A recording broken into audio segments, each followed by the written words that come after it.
नमस्ते, मैं डॉक्टर अदिति अग्रवाल हूँ। मैं एक ब्रेस्ट सर्जन हूँ। आज मेरे साथ हेमा चावला जी हैं, जो हमारी टीम की ब्रेस्ट प्रोस्थेसिस कंसल्टेंट है।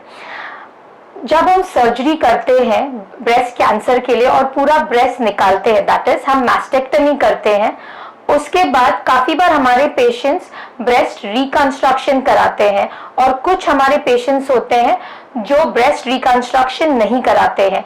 उनके लिए हमारे पास एक ऑल्टरनेटिव सॉल्यूशन है, ब्रेस्ट प्रोस्थेसिस। ब्रेस्ट प्रोस्थेसिस दो टाइप के होते हैं। एक होता है कॉटन प्रोस्थेसिस, जो कॉमनली यूज्ड है। ये जो प्रोस्थेसिस रहते हैं ये पूरे वॉशेबल रहते हैं। ये ज्यादा करके हम जो बड़ी उम्र की औरतें होती है उनमें हम इस्तेमाल करते हैं। ये दूसरे प्रोस्थेसिस रहता है सिलिकॉन प्रोस्थेसिस। ये छोटे साइज का सिलिकॉन प्रोस्थेसिस है। ये विदाउट निपल वाला प्रोस्थेसिस है।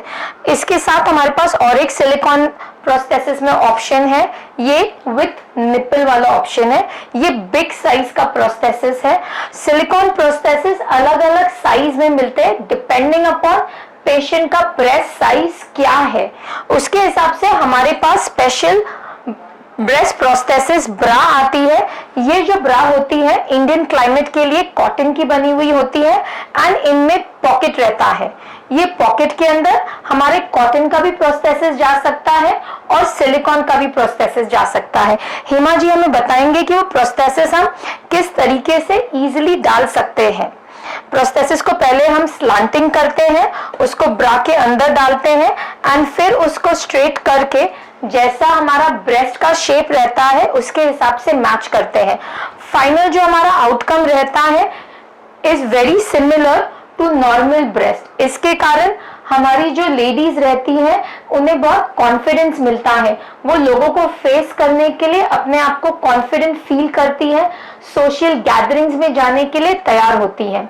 इसके अलावा इसका जो हमें मेजर एडवांटेज मिलता है वो है उन्हें बैक एक नहीं होता है, उनका स्पाइन बहुत स्टेबलाइज रहता है, प्लस शोल्डर ड्रूपिंग का जो प्रॉब्लम होता है वो भी नहीं होता है। In short, breast prosthesis, cotton या silicone is a very good alternative to our breast reconstruction surgeries. Breast cancer surgery का एक इम्पॉर्टेंट पार्ट है एक्सिलरी डिसेक्शन। इन मतलब जो एक्सिला के अंदर, अंडर आर्म के अंदर हमारे जो लिम्फ नोड्स होते हैं वो भी हम निकालते हैं एज पार्ट ऑफ सर्जरी।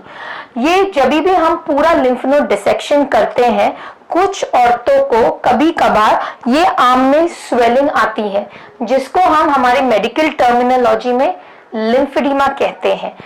ये लिम्फेडिमा काफी बार कुछ औरतों को ज्यादा ही तकलीफ देता है, तो इसे प्रिवेंट करने के लिए हमारे पास ये लिम्फेडिमा स्लीव है, जिसे हम कुछ इस तरीके से पहनते हैं जिन औरतों को लिम्फेडिमा होता है।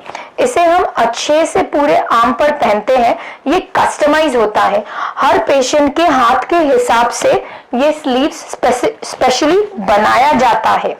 एक बार अगर आपको लिम्फेडिमा हुआ है तो आपको ये स्लीव्स पहन के एक्सरसाइज करना रहता है।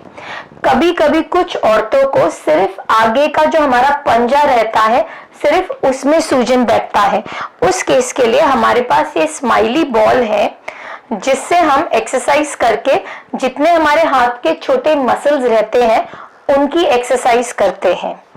कुछ औरतों को शोल्डर में भी प्रॉब्लम होता है ये लिम्फेडिमा के कारण, तो उसके लिए हमारे पास ये पुली है जिससे हम शोल्डर एक्सरसाइजेस करते हैं।